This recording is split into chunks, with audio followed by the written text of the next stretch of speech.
10 জন ব্যক্তিকে জান্নাতে নিবে। এই 10 জন ব্যক্তি কারা কারা? এই 10 জন ব্যক্তি কারা কারা? মুহাদ্দিসিনে কেরাম বলেন, এই 10 জন ব্যক্তির মধ্য থেকে প্রথম 2 জন হইল তার পিতা মাতা, দ্বিতীয় 2 জন হলো তার শ্বশুর শাশুড়ি, তৃতীয় 2 জন হইল তার লজিং মাস্টার এবং লজিং বেটি। লজিং চিনেন আপনারা? লজিং গ্রাম অঞ্চলে মাদ্রাসার মধ্যে যেই সমস্ত ছাত্রগুলো পড়ালেখা করে তাদেরকে আদর কইরা যত্ন কইরা বাড়িতে খাবারের ব্যবস্থা করে।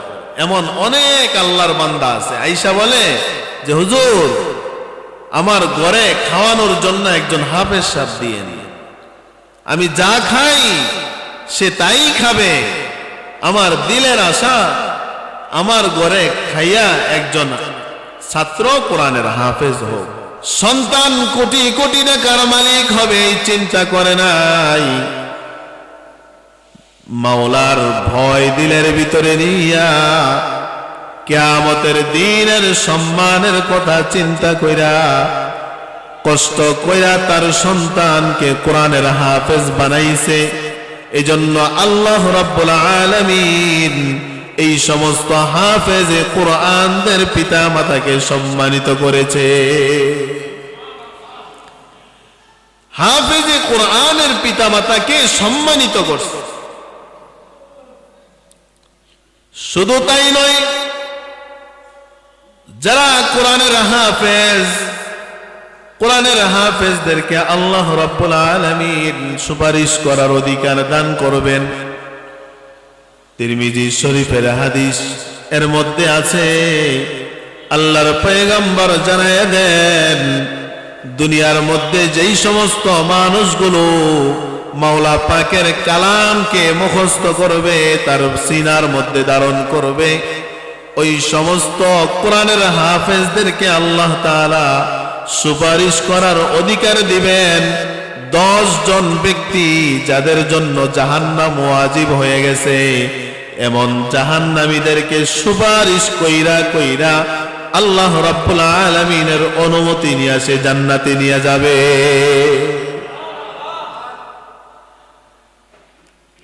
তিরমিজি শরীফের ব্যাখ্যার মধ্যে আছে, কোরআনের হাফেজ সুপারিশ করার অধিকার পাবে, 10 জন ব্যক্তিকে জান্নাতে নিবে।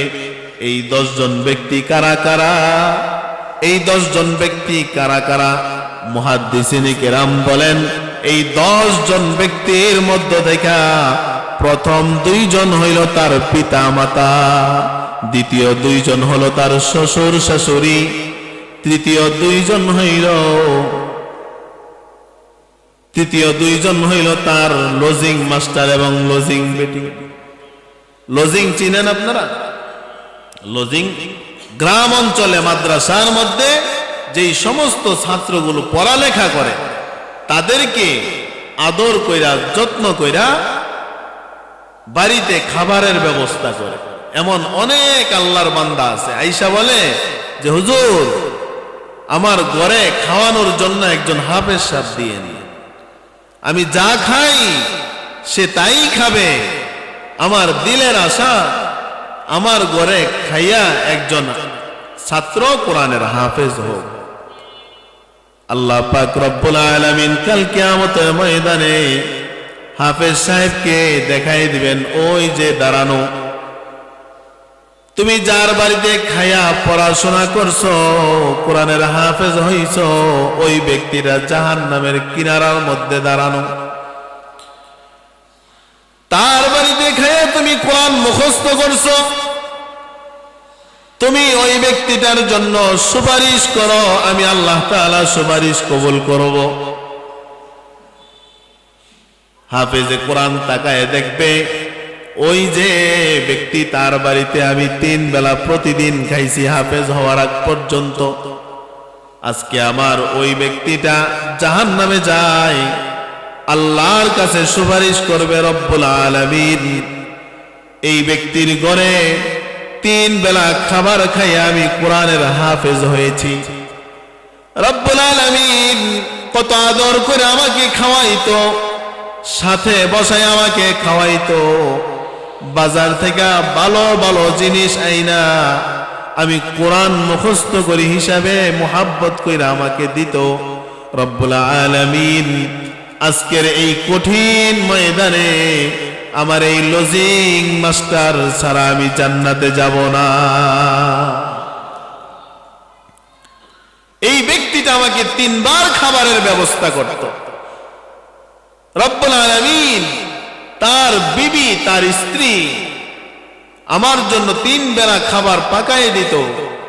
সুতরাং এদের 2 জনকে ছাড়া আমি কখনো জান্নাতে যাব না, এদেরকে মুক্তি দিতে হবে জাহান্নাম থেকে। সুবহানাল্লাহ। এজন্য ভাইরা আমার, কোরআনের হাফেজদেরকে মন থেকে মোহাব্বত করা।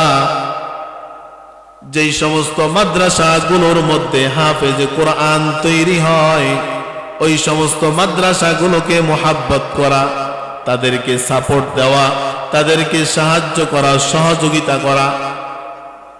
কিভাবে সাহায্য সহযোগিতা করব? সন্তান দিয়া সহযোগিতা করি। নিজের সন্তান যদি হাফেজে কোরআন হয়, এর চেয়ে ভাগ্যবান ব্যক্তি পৃথিবীতে আর কেউ হতে পারে না। নিজের সন্তান যদি কোরআনের হাফেজ হয়, তাহলে এর চেয়ে ভাগ্যবান আর কে আছে? এই যে আপনাদের এলাকার ভিতরে মাদ্রাসাতুল মাক্কি লিতাহফিজিল কোরআন, এই মাদ্রাসার যে প্রতিষ্ঠাতা আছেন হাফেজ কারি ইলিয়াস হোসেন দামাত বারাকাতুহুম, ওনাদের পরিবারের মধ্যে বর্তমানে কমপক্ষে 8 জন কোরআনে হাফেজ আছে। জোরে বলেন সুবহানাল্লাহ। তারা 4 ভাই কোরআনের হাফেজ, মাওলানা, এবং তার মেয়ে কোরআনের হেফজ করে হাফেজা হইছে। তার আরেক ভাইয়ের ঘরের ভাতিজি, সেও কোরআনের হাফেজা। আরো অনেক ভাতিজা আছে, তারা কোরআনের হাফেজ হইছে, এখন মাওলানা লাইনে পড়তেছে, অনেকে মাওলানা শেষ করছে। এই যে একটা সৌভাগ্য, তার বাবা কবরে থাইকা এগুলোর সওয়াব পাইতেছে না পাইতেছে না? তার পরিবারের লোকজনদের মধ্য থেকে যারা যখন কোরআন ও কারিমের তিলাওয়াত করবে, এই কোরআন ও কারিমের তিলাওয়াতের সওয়াবের একটা অংশ অটোমেটিকলি আল্লাহ রাব্বুল আলামিন তার পিতার কবরের মধ্যে পৌঁছাইতে থাকবেন। ছেলে যখন তিলাওয়াত করবে আলহামদুলিল্লাহি রাব্বিল আলামিন, আল্লাহ রাব্বুল আলামিন এই অক্ষরগুলোর সওয়াব তার আব্বার কবরের মধ্যে পৌঁছাইবেন।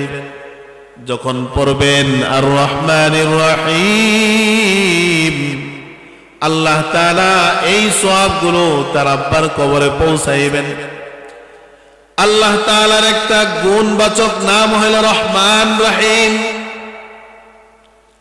দুনিয়ার কোন মানুষ যদি আল্লাহ তাআলার এই নাম নিয়ে আল্লাহকে ডাক দেয়, আল্লাহ তাআলার রহমতের দরিয়ার মধ্যে জোশ চলে আসে।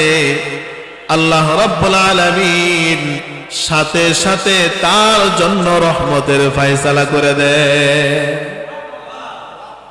ভাইরা আমার, বন্ধুরা আমার, যদি আপনার সন্তান, আমার সন্তান কোরআন ও কারীমের এই সূরাগুলো তিলাওয়াত করে, যদি আমি কবরে থাকি, আমার কবরের মধ্যে যদি আযাব হইতে থাকে, আর দুনিয়াতে থাইকা আমার সন্তান তিলাওয়াত করলো আলহামদুলিল্লাহি রাব্বিল আলামিন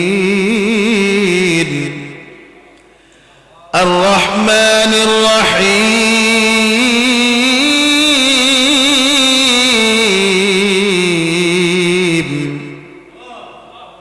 এইভাবে যখন তিলাওয়াত করবে আমার সন্তান, রব্বে কারিমের রহমতের দরিয়ার মধ্যে চোষ চলে আসবে।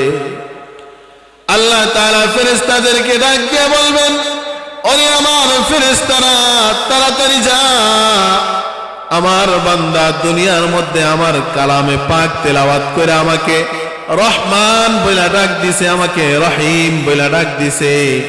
আমার রহমান নামের বরকত আছে, আমার রহিম নামের বরকত আছে। তারা আব্বার কবরের মধ্যে আযাব হইতেছে, যেই সন্তান আমাকে রহমান বলে ডাক দিল, রহিম বলে ডাক দিল, ওই সন্তানের আব্বার কবরের মধ্যে আমি আল্লাহ তাআলা আযাব হইতে দিব না। তাড়াতাড়ি যা, আমার বান্দার পিতার কবরটাকে জান্নাতের বাগান বানিয়ে দিয়াই, তার আব্বার কবরের মধ্যে যেন আযাব আর কিয়ামত পর্যন্ত কোনোদিন না হয়। ভাইরা আমার, কষ্ট কইরা হইলেও নিজের একটা সন্তানকে কোরআনের হাফেজ বানান। সন্তান বড় হয়ে গেছে, এখন সন্তান নাই, ছেলের ঘরের নাতি আছে, নাতিটাকে বুঝাইয়া কোরআন কারীমের হাফেজ বানান। মাদ্রাসাতুল মাক্কি লিতাহফিজিল কোরআনের মধ্যে ভর্তি করে দেন। এখানে পয়রা যখন কোরআনের হাফেজ হবে, আপনি দাদার ইন্তেকালের পরে আপনার নাতির কোরআন কারীমের তিলাওয়াতের সওয়াব আল্লাহ রাব্বুল আলামিন আপনার আমলনামায় পৌঁছাইতে থাকবে। আপনার আদরের নাতি যখন আপনার কবরের পাশে দাঁড়াইয়া সূরা ইয়াসিন তিলাওয়াত করবে, সূরা ইয়াসিনের তিলাওয়াতের বরকতে আল্লাহ রাব্বুল আলামিন আপনার কবরের আযাবগুলোকে মাফ করে দিবে। হাদিস শরীফের মধ্যে আছে, আল্লাহর নবী সাল্লাল্লাহু আলাইহি ওয়াসাল্লাম বলেন, যে ব্যক্তির কবরের মধ্যে দাঁড়াইয়া কোন ব্যক্তি সূরা ইয়াসিন তেলাওয়াত করলো, আল্লাহ রাব্বুল আলামিন 40 দিনের জন্য ওই কবরের আযাবগুলোকে মাফ করে দেয়। সূরা ইয়াসিনের এত ফজিলত, এজন্য কখনো যদি কবর জিয়ারতে যাই, যদি সম্ভব হয় তাহলে সূরা ইয়াসিন তিলাওয়াত কইরা কবরবাসীদের জন্য সওয়াব রেসানি করব। কবরবাসীদের জন্য সওয়াব রেসানি করব। কোরআনের মুহাব্বত দিলের ভিতরে রাখব। কোরআনকে কিভাবে মুহাব্বত করব? কোরআনকে তিলাওয়াত কইরা মুহাব্বত করব। যারা কোরআনের হাফেজ হইছে তাদেরকে মুহাব্বত কইরা কোরআনকে মুহাব্বত করব। কোরআনের সাথে যদি আমি আমার জীবনটাকে লাগাইতে পারি, কোরআনের সম্মানের কারণে আল্লাহ পাক রব্বুল আলামিন আমাকে আপনাদেরকেও সম্মানী বানাই দিবে। হযরতে হাসান বসরি রাহমাতুল্লাহি আলাইহি, উনি একজন তাবিঈ ছিলেন। সাহাবাদের জমানার পরের জমানা যেটা, হযরতে হাসান বসরি রাহমাতুল্লাহি আলাইহি উনি স্বপ্নে দেখতেছেন তার পাশে এলাকার মধ্যে এক লোক মারা গেছে।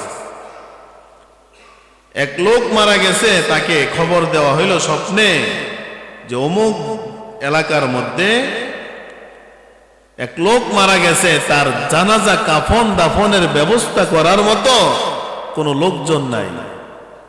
তুমি যাও, গিয়া তাকে নিজ হাতে গোসল দেবে, নিজ হাতে কাফন পরাবে এবং নিজ হাতে কবরে নামাবে। আল্লাহু আকবার। হাসান বসরি রাহমাতুল্লাহি আলাইহির মতো একজন তাবিঈকে আল্লাহ তাআলা এই খবর দিয়ে দিলেন। হযরতে হাসান বসরি ঘুম থেকে জাগ্রত হইয়া রওনা করলেন অমুক গ্রামের মধ্যে।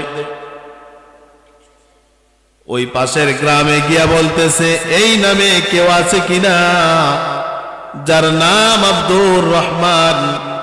তোমাদের এলাকার মধ্যে কোনো এক ব্যক্তি মারা গেছে কিনা? মানুষগুলো অনেকে বলতে পারে না, আবার কিছু দূর যাওয়ার পরে জিজ্ঞেস করতেছে, এই এলাকার মধ্যে আজকে একজন মানুষ মারা গেল, তার নাম আব্দুর রহমান, তোমরা জানো কি না? লোকজন বলতেছে, হ্যাঁ, গ্রামের ওই শেষ মাথায় একটা লোক মারা গেছে আজকে, যে ব্যক্তির নাম হইল আব্দুর রহমান। হযরতে হাসান বসরি রাহমাতুল্লাহি আলাইহি গ্রামের শেষ মাথা পর্যন্ত চলে গেলেন, যে দেখেন ওই বাড়িতে একজন লোক মারা গেছে, এখনো পর্যন্ত তার গোসলের ব্যবস্থা হয় নাই, দাফনের ব্যবস্থা হয় নাই। হাসান বসরি গিয়া তার সন্তানদেরকে বলতেছে, কি ব্যাপার, তোমার আব্বার দাফন কাফন এখনো হয় নাই কেন? বলতেছে যে আমরা জানতে পারছি হাসান বসরি নামক এক লোক আইসা আমার আব্বার কাফন দাফনের ব্যবস্থা করবে, এই জন্য আমরা রাইখে দিছি। হযরতে হাসান বসরি নিজের হাতে গোসল করাইলেন, নিজের হাতে কাফন পরাইলেন, নিজে জানাজা দিয়া নিজ হাতে তাকে কবরে নামাইলেন। কাফন দাফন সম্পন্ন কইরা তার সন্তানদেরকে জিজ্ঞেস করতেছেন, কি ব্যাপার, তোমার আব্বাই কি আমল করত, যে আমলের কারণে আমি হাসান বসরিকে স্বপ্নে দেখাইল তোমার আব্বার দাফন কাফনের ব্যবস্থা করার জন্য? তোমার আব্বা কি আমল করত? সন্তানরা উত্তর দেয়, আমার আব্বা 5 ওয়াক্ত নামাজ পড়ত, এর বাইরে তেমন কোন আমল করতে আমরা দেখতাম না, কিন্তু একটা আমল আব্বাকে দেখতাম, প্রতিদিন ফজরের নামাজের পরে ঘরের ভিতরে আইসা দরজার সামনে বইসা কালামে পাক খুইলা তেলাওয়াত করতে পারত না, হাত বুলাইতো আর চোখের পানি ফালাইতো, হাত বুলাইতো আর চোখের পানি ফালাইতো। কখনো কখনো বলতো, মাওলাই কারীম, তুমি কালামে পাক দিয়েছিলে তোমার কালামে পাক শিখার জন্য, আমি শিখতে পারি নাই, কিন্তু আমার মনে চায় তোমার কালামটা তেলাওয়াত করার জন্য, আমি পারি না আল্লাহ। আমি হাত বোলাই মোহাব্বত কইরা, এই বইলা বইলা আমার আব্বা কান্নাকাটি করত। হযরতে হাসান বসরির কাছে যখন ঘটনা পেশ করা হলো, হাসান বসরি রহমতুল্লাহি আলাইহি বলেন, এটা আর কিছু না, এটার বরকত হইল একমাত্র কালামে পাকের মোহাব্বত, এটা অন্য কিছু না, এটা একমাত্র আল্লাহর কোরআনের মোহাব্বতের কারণে হইছে। আল্লাহর কোরআনকে যারা মোহাব্বত করবে, আল্লাহ রাব্বুল আলামিন তাদেরকে দুনিয়াতেও সম্মানিত করবেন, আখিরাতেও সম্মানিত করবেন। কোনদিন কালামে পাকের মোহাব্বতকারীকে আল্লাহ তাআলা জাহান্নামে দিবেন না।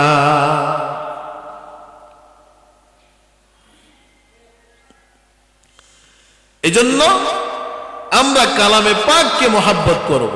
কালামে পাকের মোহাব্বতের তরিকা কি? নিজে কালামে পাকের তেলাওয়াত শিখা। আজকে তো এমন হইছে, মুসলমানের ঘর তল্লাশি করলে কালামে পাক খুঁজে পাওয়া যাবে না। আছে না এরকম ঘর? অনেক অনেক বাসা আছে এরকম, যে বাসার মধ্যে আপনি খোঁজ নিলে আল্লাহর কোরআন পাবেন না। কারো ঘরে যদি পুরাতন একটা থাকে, এটাকে মসজিদে না ইমাম সাহেবের কাছে দিয়া যায়, হুজুর এটাকে হেফাজত করে। আরে মুসলমান, বাসার ভিতরে কোটি কোটি টাকার সম্পদ আছে, কোটি কোটি টাকা খরচ করে বিল্ডিং তৈরি করলাম, লক্ষ টাকা খরচ করে শোকেস বানাইলাম, লক্ষ টাকা খরচ করে আলমারি বানাইলাম, শোকেসের মধ্যে কত রং বেরঙের জিনিস রাখলাম, ডিনার সেট রাখলাম, কাপ ফ্রিজ রাখলাম, কিন্তু মুসলমানের ঘর ওই ঘরের কোনো একটা পাত্রের মধ্যেও আল্লাহর কোরআনকে খুঁজে পাওয়া যায় না। এমন এক সময় চলে আসছে পৃথিবীতে মানুষ কোরআন শরীফ পড়তে চায় না। কোরআন শরীফের তিলাওয়াতের দ্বারা আল্লাহ তাআলা আপনার সমস্ত জরুরত পুরা করবেন। এজন্য উপস্থিত যে ভাইয়েরা আছেন, আমি আপনাদের কাছে অনুরোধ করব, নিজের সন্তানকে মাদ্রাসায় পড়াবেন, আর নিজেরা সম্ভব হইলে আগামীকাল থেকেই মসজিদে আইসা হোক, পাশে মাদ্রাসা আছে, মাদ্রাসায় গিয়া হোক, কালামে পাকের তেলাওয়াত শিখতে থাকেন। কালামে পাকের তেলাওয়াত শিখতে থাকেন। কালামে পাকের তেলাওয়াত যখন করবেন তা আপনি তালিবুল ইলম হবেন। হাদিস শরীফের মধ্যে আছে, কোন একজন মানুষ যখন ইলম শিখতে শিখতে মারা যায় তো আল্লাহ তাআলা তার মৃত্যুবরণের সময় তাকে শহীদি মর্যাদা দান করেন। কালামে পাক শিখলে লাভ হবে না লস হবে? লাভ হবে। জীবন দিয়া হইলেও এই সমস্ত মাদ্রাসার পাশে থাকবেন, হাফেজে কোরআনদের পাশে থাকবেন। আজকে সারা বিশ্বব্যাপী মসজিদ মাদ্রাসাগুলো বন্ধ করার জন্য হাজারো রকমের নীল নকশা আঁকতেছে তারা। ইহুদি নাসারারা নীল নকশা আঁকতেছে, কুফফাররা নীল নকশা আঁকতেছে কিভাবে মাদ্রাসাগুলোকে বন্ধ করা যায়, কিভাবে আলেমদেরকে, মুসলমানের সন্তানদেরকে কোরআন থেকে দূরে রাখা যায়। এজন্য আমরা এই নীল নকশা বাস্তবায়ন হইতে দিব না কখনো, ঠিক না বেঠি? কখনো মাদ্রাসা বন্ধ হোক এমন কাজের সাথে নিজেরা সম্পৃক্ত হব না, ঠিক আছে তো ইনশাআল্লাহ? আল্লাহ পাক আমাদের সবাইকে কবুল করেন, সবাইকে হাফেজে কোরআনের পিতা হিসেবে কবুল করেন। সবাই বলি আমিন। ওয়া আখিরু দাওয়ানা আলহামদুলিল্লাহি রাব্বিল আলামিন। আসসালামু আলাইকুম ওয়া রাহমাতুল্লাহ।